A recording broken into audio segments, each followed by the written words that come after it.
Hello and welcome to another episode of the Manufacturing Leaders Podcast with me, Mark Bracknell, Managing Director of Theo James Recruitment. Today we welcomed on Alan Dunbar, the President of Darchem Engineering based in Stillington. I couldn't wait to interview Alan, a very personal, humble leader, and I just love this episode. It was, and as I said to him right at the end of the episode, it put fire in the belly for me to walk back in that room there and be a leader. And I think the overriding message throughout this whole podcast and this episode was the position you are in as a leader, and not only being a responsibility, but in the main a privileged position to facilitate the progression and the future lives of people you are managing.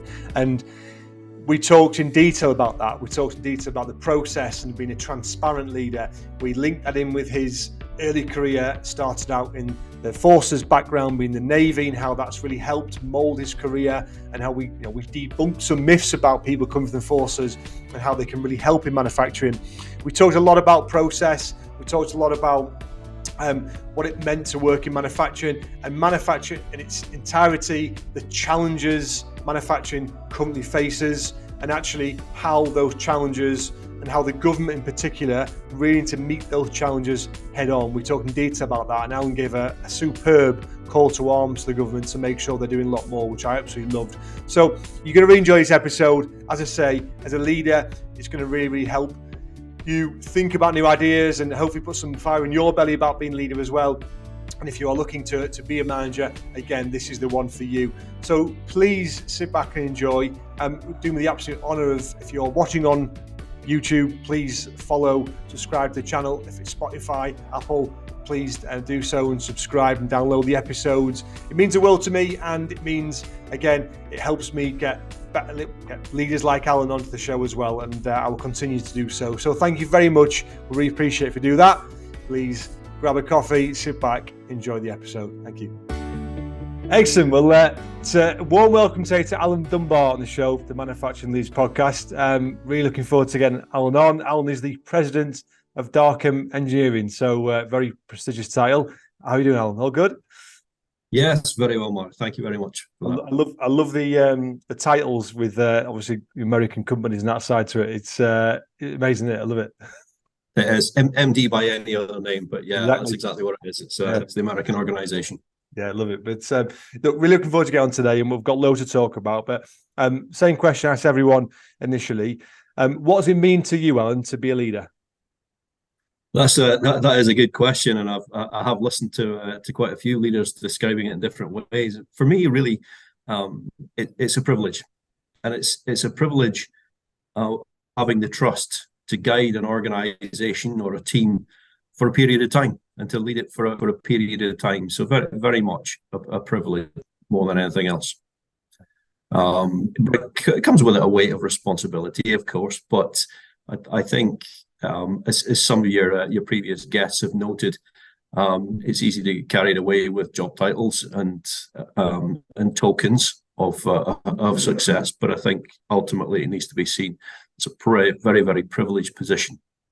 Yeah, I completely agree. Naturally, I don't know about you. Did you realise it was going to be that before you became a leader, if that makes sense? Or was that almost a byproduct of suddenly finding yourself in that sort of role?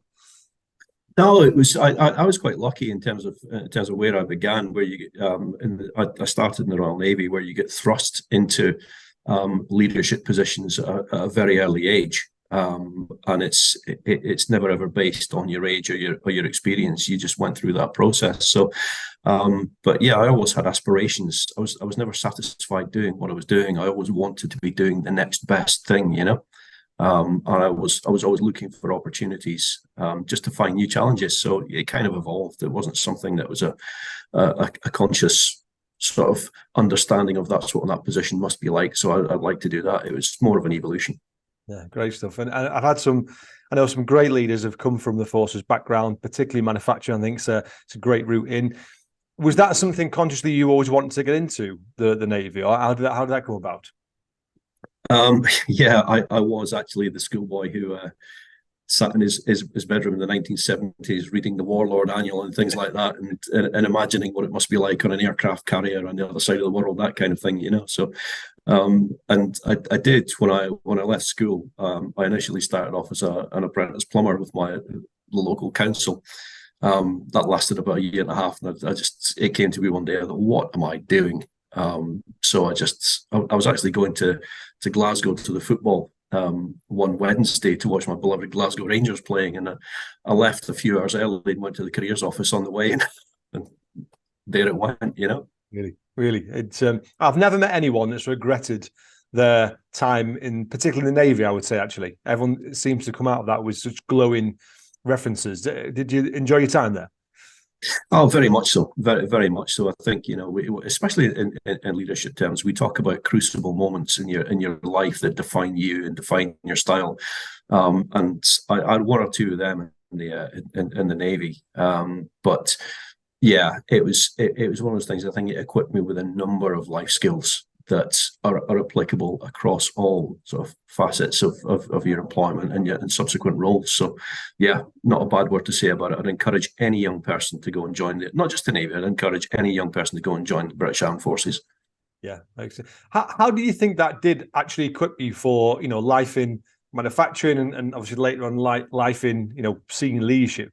I imagine there's some lessons there right from the start that you've carried through. Yeah, absolutely. Because the one thing that we did well in the military is we talk about processes and heavy emphasis on processes within manufacturing. Well, actually, in the military, that's exactly what we do. We have defined processes. We have roadmaps for whatever operation or exercise we're doing, but we just train and improve, analyze, train, improve, analyze. It's just a constant cycle, and if you carry that forward into manufacturing, what else do we do other than that continuous improvement mindset within manufacturing? The military still has its own commit quality and quality standards. I was in military aviation, and they operate to the highest standards of quality and right first time. They don't call it that, and you don't know that, but when you leave the service and you find yourself and you move into a manufacturing organization, it's like you find yourself going, hey, I know what this is. I've done this before. This is familiar. This is home territory for me, So it is about that commitment to continuous improvement. That's the biggest thing, I think. Yeah, I like that. I've never really thought about that the way, because I think you automatically just presume it's more about discipline and attitude. But you're right. If I think of the people I know, the leaders in manufacturing who've come from any form of armed forces background, they are really process driven. Actually, it's and the leadership style. We go through, especially as non-commissioned officers, we go through leadership training, which is really good. Some of the experiences that you have there, and it's all around action-centered leadership. So the task, the team, the individual, and you're taught and you're trained in leading teams that yes, you have to have a plan for achieving the task, but you have a plan that you then have to share with the team, garner team feedback, refine the plan. The process of executing the plan has to involve all of the team, and it also has to make sure that no individual is left sitting on the outside. So you can't have the hero going in and doing everything and solving every problem whilst the other four people in the team sit and play cards. That's not how it works, So you are trained at a very early age to focus on task, team, individual, just repeatedly, and that's how the whole armed forces process works. Yeah, which I find fascinating. This is just me. I think it's interesting for people who aren't from a forces background to listen to, because I still think there's a little bit of a stigma from a pure misunderstanding and not educated on the topic of people come from a forces background, because again, I think people would just think it's people are used to being dictated to, because the response I've had from the years of recruiting people from the forces straight into manufacturing, we still have it sometimes, is they won't work out here. They won't work out here. They have to put their hand up to get to ask to go to the toilet. So these weird stereotypes where people just presume that they come from a background where they're told what to do and there's no autonomy. Where every single person I've placed, I would say, it's been the complete opposite. And I think people who understand that, and they've almost got a culture of people come from the forces, appreciate it. But what you're saying there is exactly the opposite. What a lot of people do think, because, like you say, it's all about teamwork. Yeah. It's interesting. I was listening to I know you were talking to Mike Matthews fairly recently, and Mike made a good point about that engagement and never having to rely on your job title to get anything done. And I think there's a perception that in the military you always say, well, you're in command, you can just tell people what to do and it happens, whereas you have to engage people in civilian life. Well, actually, you have to do the same in the military. And we had a saying in the military that was, or an adage for leadership, said if you have to rely on your rank badges, you failed. And that was something else that's instilled at you from an early age. It's about engaging teams and about getting everyone to follow you as leader, buying into your plan, refining your plan at whatever level. As someone once said, you don't send the troops into battle without telling them what the objective is and why they're doing it. Otherwise, they just won't do it. Yeah, and I've probably seen that change in the last probably 10 years, where people need to be more goal orientated and purpose driven now, rather than this is what I'm being told to do, so I must do it. So I think that's probably where leadership has evolved over time. If people have, obviously, mentality have changed. Have you seen leadership change over the years you've done it for? What do you say in regard to that? Oh, absolutely. Absolutely. I think, we go through phases. Leadership's one of those wonderful facets of life that is constantly evolving, and it's evolving according to its environment. If we think, and just in recent terms, we've had the pandemic that seems like a long time ago, but actually it wasn't. It was only 3 or 4 years ago. But that really had a massive shift, and I know some of your other guests have already alluded to that. But that massive shift in the Great Resignation and people's expectations about being able to work from home and hybrid working, and the sort of focus on sharing, greater transparency of sharing information, or feeling a greater need to have more information. A lot of those things were a legacy of the pandemic, but nevertheless, they do impact leadership today. Whereas prior to that, there was a huge move. We had command and control in the 70s and perhaps bits of the 80s, and then through the 90s, transformational leadership started to evolve, and everything was about the charismatic CEO or the charismatic MD, sort of leading the way and waving the flag. And it has just constantly evolved to a much more engaged and an adaptive style these days. You can't be one thing in isolation, I don't think. You have to be able to adapt according to the situation, according to the environment, and even within subgroups within your organization, depending how big you are. So it's becoming even more evolutionary and transitory than perhaps 5, 6, 7 years ago. And I think someone could, a young leader, let's say, could look at your CV, Alan, and go, someone is ex-forces, he's got an MBA, he's an MD, president of a huge business in the UK. How did he get there? Do you know what I mean? That didn't just happen. I'm sure that's from years of perseverance and practice and mistakes and all that comes under it. If you take yourself back to, I guess, ex-forces, suddenly working in perhaps a manufacturing background, leadership, do you reflect on the old days sometimes and see the transition of where you've come from and where you are today? What do you say? Well, absolutely. I think sort of self-reflection is a hugely important piece of leadership, that ability to be self-aware and self-reflective. But I think from my own personal journey, I've been really lucky. I've worked for 3 or 4 guys who were at MDs, who were just sort of inspirational to me in different ways, in very different ways, and they came along at sometimes the correct points in my life. Remember when I left the forces, I was an engineer, I was a flight test engineer. So my first job was with Atlantic Airlines in Coventry, a cargo airline. And I was their flight test engineer, which effectively involved just some diagnostics on largely broken aircraft. But nevertheless, I had an MD at the time, a guy called Martin Slater, and Martin was a fantastic guy. And And I was going through a period where I was sort of fairly successful and getting fairly confident, and one might say believing my own PR as a young flight test engineer. And I remember Martin walking into my office one day, as he did, for a chat, just to catch up and see how life was, And he dropped a copy of a poem on my desk, and it was called "The Indispensable Man." And he didn't even mention it. He says, "I thought you might like that." And then we had a chat, had a coffee, and then he left, and I read it. And it was just sort of a humbling moment to say, stop, look around you, reflect.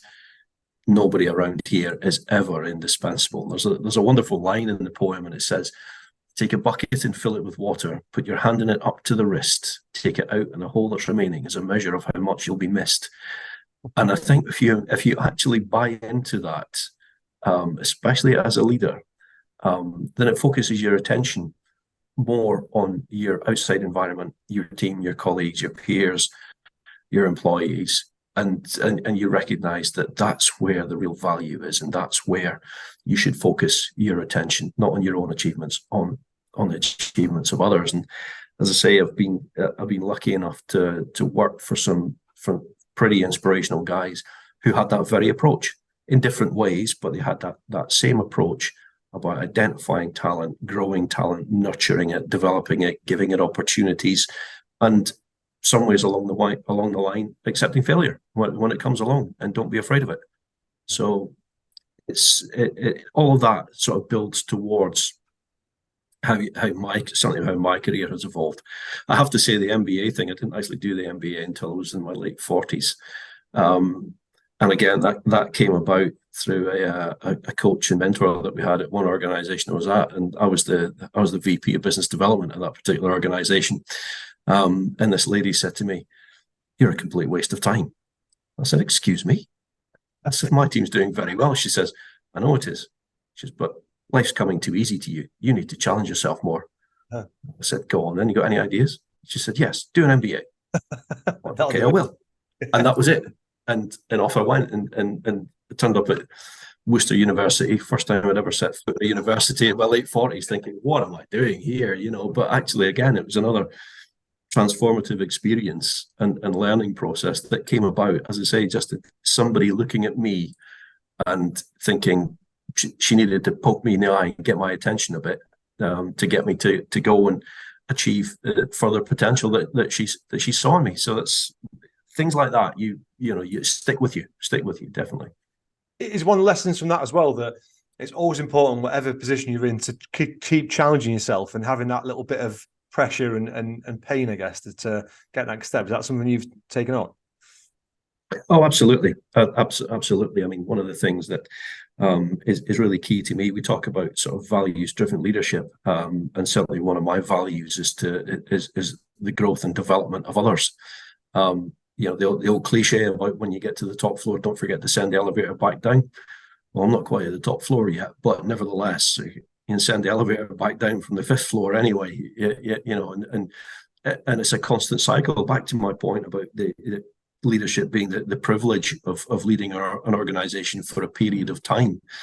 It's your absolute responsibility to make sure that it's positioned for growth, and it has the people and the potential leaders of the future who are given the opportunities to develop, to build their skills, to develop their capabilities in the same way I was given them by various people. It's my absolute responsibility to make sure that other people get that same chance to come through and be the next leaders of Darchem Engineering or whichever company they're working for. Apologies for interrupting this podcast for a very quick 30-second pitch of my business. Theo James are a specialist manufacturing and engineering recruitment search firm based in Seaham in the Northeast. If you're looking for any staff or a new opportunity yourself, from a semi-skilled level right the way up to C-suite executive, then please get in touch. We have a specialist consultant in each discipline ready to help. I'm extremely proud of what we've built over the years, and I'd love to extend that service out to you. Thank you. Enjoy the podcast. Yeah, love that. And I love to hear leaders like you talk about this type of stuff, because this is where leadership has changed massively. And I think there's different styles in management, and there's different styles, and there's pros and cons to each. What are your thoughts on the transparency piece? Because I agree with everything you said, that it's all about the people and champion them and concentrating on their progression. There's some debate around how transparent you should be as a leader and how honest you should be as a leader, making mistakes and that element of it. Have you been on that journey at all in terms of that side for you? Absolutely, absolutely. I think the organisation I'm at the moment, when I came in here, I think there was an element of surprise at how transparent I actually was. I've battled with my own challenges, and I'm quite happy to share those, because in sharing, that, as well as showing your own vulnerability and that we're not all perfect, because guess what, as leaders we don't have all the answers. So it's being able to show that vulnerability certainly garners a lot of trust. And in terms of that transparency, when we talk about empowered teams, well, how else do you empower a team without being transparent? That the leaders of those teams and those team members, they're going to go through the same challenges that you yourself have faced at earlier points in your career. So why would you not share those experiences? Why would you not engage in a way that shows that you're just like everybody else? I came from a council estate. I went to a normal state school. There was nothing remarkable about my childhood or my education, but I've been fortunate enough to have learned from some really, really good leaders and some really, really capable managers. Why would you not pass that on? And transparency is just another element of that. I have the same relationship with the workforce. And I know, and again, Mike was talking about it, and Vicky was talking about it a couple of weeks ago. Just that ability to actually be able to say to yourself, I haven't got all the answers. The ability to be able to be present and accessible and listen to people and hear different perspectives and different inputs, gives you all the information that you need as a leader. But again, so as a leader, why would you not share back the way and provide that transparency of your thinking, of your thought process? Because that's what's going to shape the best outcomes, And I think something I struggle with, it's the confidence to be transparent and not think you're showing a weakness, but still have that transparency. And I think the other side to it is the balance that you've just still got to make a decision, because ultimately you are the one that they will still look to. You mentioned the pandemic, a prime example of a situation where there has to be a transparency and honesty piece that we don't know what's going to happen, but at the same time, I'm still going to be one that's going to make a decision and the best informed decision I can make. But and again, links in exactly what you're saying about responsibility. Those times I felt that weight of responsibility more than ever, because every decision we make as leader affects them and their families. And I think that's the pressure that managers don't think about before they're a manager, I guess, isn't it? That's the tricky stuff. Absolutely. And I think one of the key success factors in that is, in terms of that transparency, you're absolutely right. The decision making and the buck very often rests with us. But if you can be transparent in the process that you went through, and I don't mean explaining to every man in their Anthony why you made a decision, but if you have a transparent process, everybody knows how the business works, everybody knows how the system works, and ultimately, whatever decision you make, the rationale for it should be easy to understand and easy to project to everyone who's impacted by it. You don't need to go into the nth degree of detail, but by the same token, you really ought to be able to project your expected outcomes, your intent, and a broad direction as to why that decision has been made. Yeah. And if you can't do that, you have to question, well, why did I make that decision in the first place then? Yeah, 100%. I like to ask advice on these episodes for people listening. And I think you mentioned there that, you went into a business which perhaps didn't have that culture, and that's something that you've brought in. If someone was to walk into a business as a leader, let's say it's a new role they've got, and it's quite it's quite an old school, archaic environment, let's say, which I still think a lot of manufacturing engineering is still very much the case. And they've not had leaders which have really sort of driven anything, and there's been no process there. And what are the first steps do you think a leader should take to try to change that culture and that management style of an organization or a team, would you say, if you were in those shoes? I would say don't be afraid to stay quiet and listen and observe. first and foremost, listen and observe. Because without understanding, then you're in no position to actually change anything.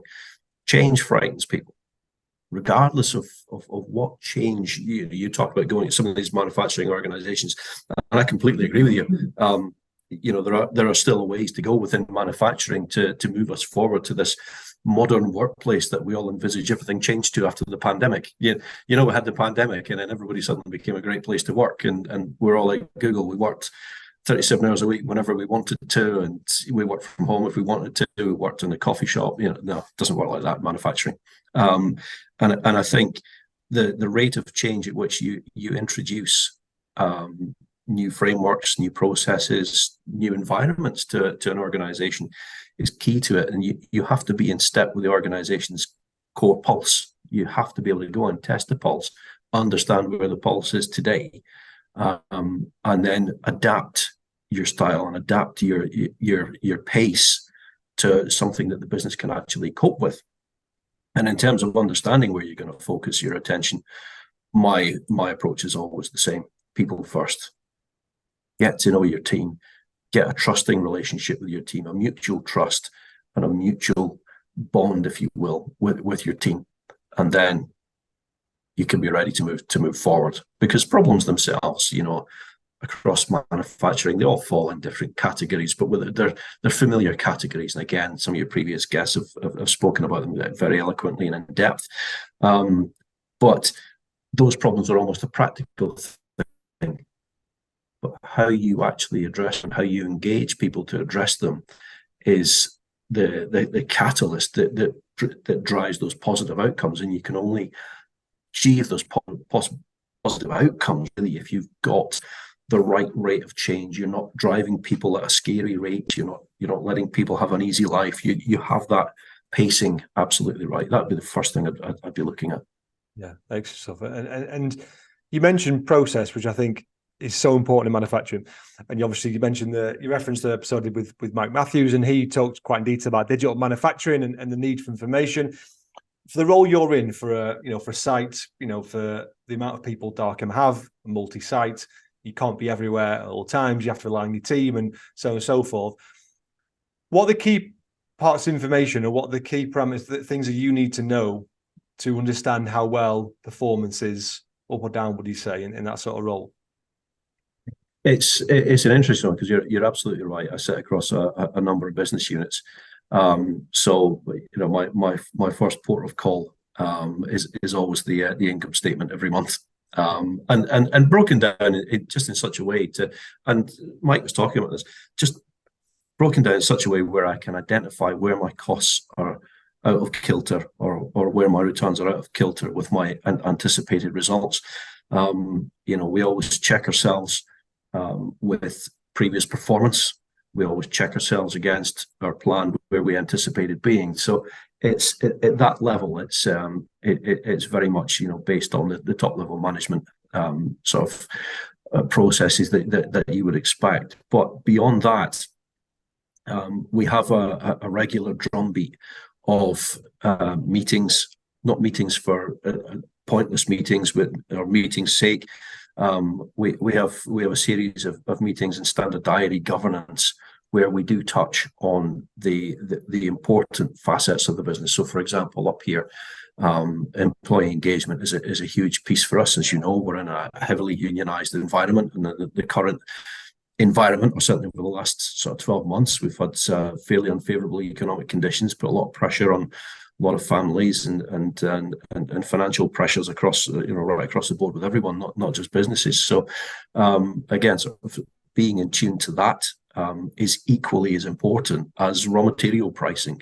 So it's really putting in place a system of governance that keeps me informed at the top level, but also allows me to give me the indicators where I can go and focus my time and energy on the areas where I can add value. I've got a very capable team here at Darchem Engineering, and I've been fortunate to be part of very capable teams in previous organizations. And ultimately, it's recognizing where I can add value and where I really need to keep my nose out and let the team get on with it, Yeah, And all of that just comes through the governance and the organization structure. And that varies from business to business. As you know, we've got a number of different industries that we serve through a couple of sites from, Hinkley Point C, which I can't just walk onto on any given day, and I can't just walk in there and say hello to the guys. They're all busy building a nuclear reactor. Whereas at my other sites at Gloucester and Stillington, that's much easier. So it really depends on each individual business, how that governance is structured and how those processes are mapped out. Yeah, 100%. And you mentioned employee engagement. I'm pleased you did, because never be more important, and it differs from business to business. And I think it massively makes a difference how big the business is to how actually easy that is to implement at the time. And how, if it's multi-site, it's even more complex. I've facilitated roundtables before, and a HR manager of a 45-strong company, in my opinion, will find it a lot easier to improve employee engagement than a HR manager or an MD of a 500-600 strong company. It's just harder because there's more people there. It's multifaceted. There's bigger challenges. We are in an environment right now, like you say, which is we're suddenly hearing much more in different sectors about unions, issues again, strikes. Right now, as we sit, the buses are on strike. There's so many things there which are causing challenges, and a lot of it's down to pay, but certainly not all. What would you say you've seen with employee engagement, the key things that have actually made a difference to improve, retention, attrition, and just staff happiness? Would you say, because it's a real challenging subject, I would argue. It absolutely is, and you're right in terms of being able to influence that, especially when you're across multiple sites or even on a single site under multiple roofs. And again, when you've got a facility like we do that has 10 roofs on one site, and they're all doing different things in different ways, it's a huge challenge to influence that particular culture. But what you can do is first and foremost have that accessibility. People need to feel safe, that they can come up to you and say whatever they're worried about, tell you what they've heard, tell you what they think. Don't communicate, then people will just go and create their own rumors and beliefs as to what's going on at the company or why management are doing this, that, and the other. So, real sort of communication is absolutely vital in that. They all about the organization, about their department, or about new sales, whatever. And again, I think that's a legacy of the pandemic. I remember when the pandemic kicked off, I was leading an organization down in we're across Britain, but my office was in the Midlands, and that initial period, that first 2 or 3 months, was actually all about dropping in on a Teams meeting or a Zoom call, as we're doing today, and just chatting and sharing information and what we knew and what we'd heard. And there was such a huge amount of uncertainty around the place. It was just literally became a drop-in centre. I also I chair an industry organisation, the Midlands Aerospace Alliance. And one of the great things that the chief executive did there was he set up online meetings for all of the 300 odd members of the MAA to be able to drop in from time to time and just share what we knew about the industry and what was going on. And that thirst for knowledge has carried forward. And I think on an employee base now, there's almost an expectation to have access to every piece of information about the company.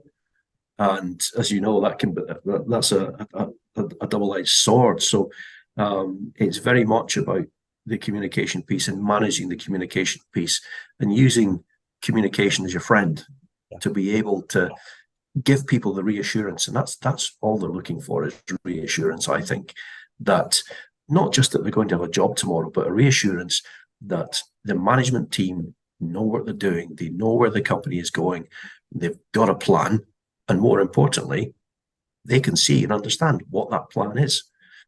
It's very difficult if you're in a transitory phase as an organization in its lifestyle. And again, as a result of the pandemic, a lot of organizations are still going through a high degree of change and a high degree of transition. That then becomes very, very difficult to manage. But again, it's back to transparency, openness, and availability and presence from the management team to be there. You can't answer all the questions, I get that, but you can at least listen. And you can certainly listen with a high degree of empathy. And that in itself, will help manage that employee engagement piece. 100%. And you bang on there. Communication, it is all down to communication. Even if there's nothing to communicate, you communicate the right now, there's nothing to communicate. And I saw so many companies do that so poorly over the pandemic, which was not forgotten by employees, because we were the ones sending calls to them saying that they don't know what's going on, they've not heard from the boss in 6 weeks. They were just class of numbers, but the ones that were jumping on exactly that, just Teams calls where it was just any form of communication, any form of update, they're the ones that navigate through that in the right way. And I completely agree. That was the reason why that thirst people have now for just communication and any form of comms within it is so important now. So no, I think you've absolutely hit the nail on the head. I'd be interested in your thoughts, Sam, regarding just manufacturing engineering as a whole, because I think it's going through a real transition right now. It's got its challenges, the ones we've mentioned, but other challenges as well. But it's going through a transition, automation, innovation, all this great stuff that's happening, almost balanced with a lot of challenges. What would you say is the sort of the biggest challenge right now to manufacturing and also the potential, positives and innovation that's coming out of the next sort of 5-10 years? I think it really depends on the industry sectors that you actually serve. But I know sort of automotive and aerospace, which is one of our big ones, it's very much a global industry. And you have to be globally competitive. So you have, we do face certain challenges. Brexit brought a huge challenge to us. Don't worry, I'm not going to dive into my own political opinions, but it is what it is, and we have to manage it and we have to work within it. And that presented its own challenges, but also in terms of the dynamics of global manufacturing. And again, a lot of it comes back to the pandemic and geopolitically as well.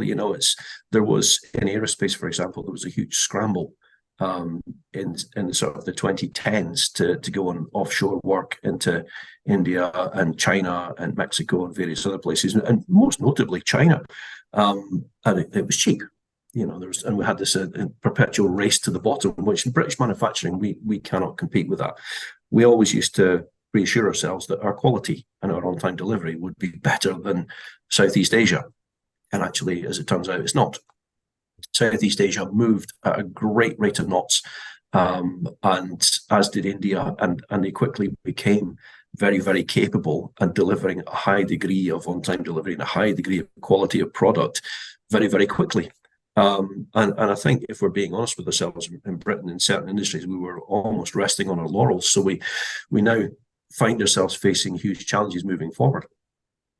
Adoption of new technology is, again, always a challenge in Britain. It comes back to the process of change and resistance to change, that automatic assumption that if the company's investing in robots, then clearly my job's at risk. And this is one of the things I really love is this new term that we've got, cobots, where we have those machines working alongside humans, not replacing humans, but working alongside humans. So small things, small steps of technology adoption like that are ultimately helping us move forward, but we have to be able to move forward faster. I think, my own opinion, the government can do an awful lot more to support British industry and in particular manufacturing. I think we need a very clear manufacturing strategy from government, which for whatever reason we haven't been able to get for a number of years. But also I think, like many other nations out there, the government really need to stand behind manufacturing, to foster innovation, support innovation, and think beyond the big boys. It's easy to go and throw tens of millions at one of the big blue chip organizations and expect it to filter down into the UK supply chain, but in a lot of cases it just doesn't. So that ability to support organizations below the blue chip level, the SMEs, the mid caps in particular get a really raw deal. You see funding initiatives, some good funding initiatives for SMEs, and big innovation grants for the blue chips, and the mid caps find themselves somewhere betwixt and between, in the middle ground, and end up sort of reacting to everybody else and amid diminishing margins as much as anything else. So it's a difficult place to exist, but certainly, I think a clear manufacturing strategy from government, a clear system of funding, and a clear system of investment from UK government into British manufacturing would pay massive dividends and certainly help pull us forward at a greater rate of knots than perhaps we are at the moment. Love that. And look, with your permission as well, I'll put that clip, if you like, on LinkedIn, because I just think I agree with everything you said. It's something I'm very passionate about, and I don't think they are coming under enough pressure for this, because I think more people need to speak out about the problems we're facing and the support we're needing, and you've communicated that so well, and I just think that it just needs to be out there more and more, because there's no support, there's not enough support out there for all different shapes and sizes, and the manufacturing engineering has been the heartbeat of this nation for years, to say how small we are, but I don't see it going forwards and upwards. I see it going that way right now. I really do. Right? That's the thing. We're as you know, at Darchem, we're a Transdime organization, and as such, yes, we do have the ability to invest. We're very, very lucky in that respect, that we are a Transdime company, and we are well supported, and we do have that ability to invest in new products, new technologies, new facilities. But not everyone does, and in particular, the sort of the SME and the lower end of the mid caps, who are largely make to print, and again chasing diminishing margins, diminishing returns. So where's the opportunity to invest going to come from? Yes, we can invest in a new machine tool, but it's a machine tool. Yes, and I know Mike Matthews mentioned it, and we've used it at organizations I've been at where we've got data, software, integrated systems, so we get maximum efficiency out of the machine tools, and we're making bits cheaper and faster and more repeatable. But that's all well and good, but where's the innovation? We were engineers in Britain. We built the Concorde. Yeah. We had the telephone, the television. Where is that sense of innovation coming from next? We've got some great big organizations in aerospace leading the way. I was fortunate enough I used to work for one of them at GKN Aerospace. Now led actually by the guy I used to work for, and I remember working for him, and he was a guy who would place bets. He would trust in his team, but he would make bets, and he'd make calculated bets at even our sort of small organization level.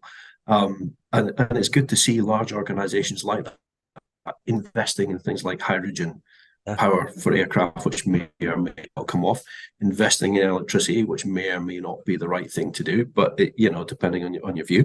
But nevertheless, those guys are still out there. They're still making those bets and still pushing those innovations. But that can't exist without innovation further down in the supply chains and innovation at a lower level, because they don't have the bandwidth to manage a huge swathe of products. Yeah. So where is the innovation and product innovation at that smaller level going to come from?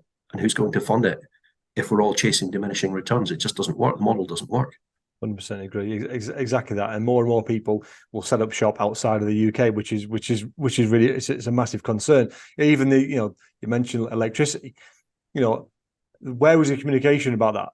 Massive big units it's come straight off your bottom line. Companies weren't looking at innovation, this type of thing, because they were just trying to keep afloat and trying to stay in business, because suddenly, it was, 4 or 5 times more than we were paying last year. So it's stuff like that where it's massively, there needs to be more communication and help. Completely agree. I do. It's a big problem. And the thing is, it's self-fulfilling. If you invest in that innovation, and the government make a commitment to invest in manufacturing innovation, here in the UK, you make the UK the centre of value. And that's the key thing in all of us. Where is the centre of value? Get it in the UK. Yeah, 100%, exactly that, and I think I completely agree. I'll end with I've loved that. I'll end with some quick fire questions just to off the bat. You mentioned it briefly, but who's the best manager you've had and why? I mean, you've already touched upon one of them.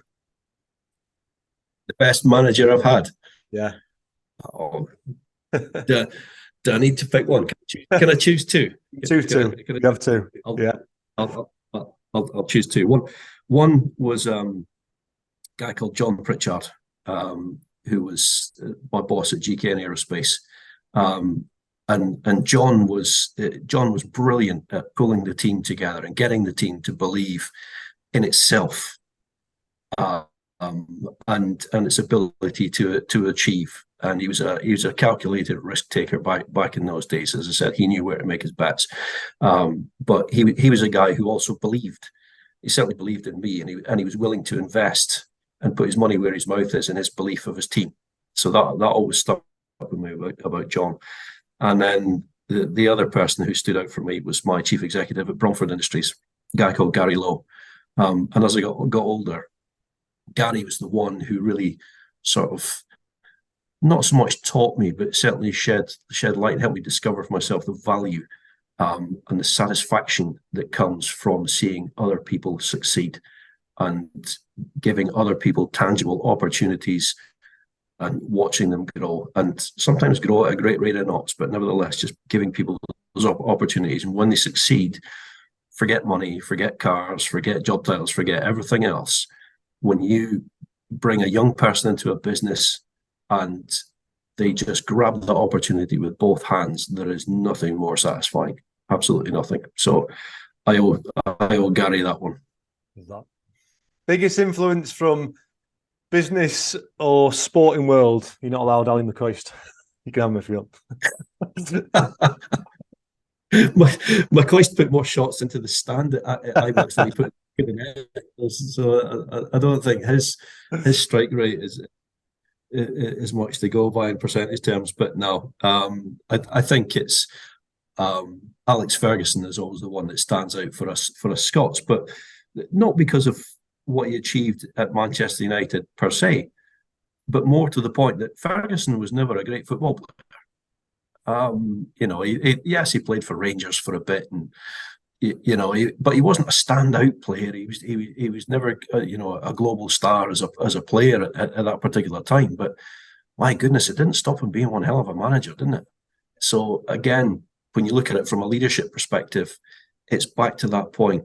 We don't have all the answers. We're not the experts at absolutely everything. So how are you going to lead your team? And how are you going to engage with your team to draw out results like winning the treble? Yeah. And look, this is your interview, not mine, but one of the, he would be my answer. And one of the things I love about Alex Ferguson is the fact that how he got other leaders to lead. And that's something I've really tried to implement. How he got his main leaders to lead almost for him, which creates his own culture. That's amazing. Absolutely. Yeah. What are the three things or three words, first thing that come to mind, that make up a good leader, would you say? Resilience, humility, and determination. Like it. And best book or audio book podcast you've ever read or listened to? Best book, definitely Stephen Covey's 7 Habits of Highly Effective People.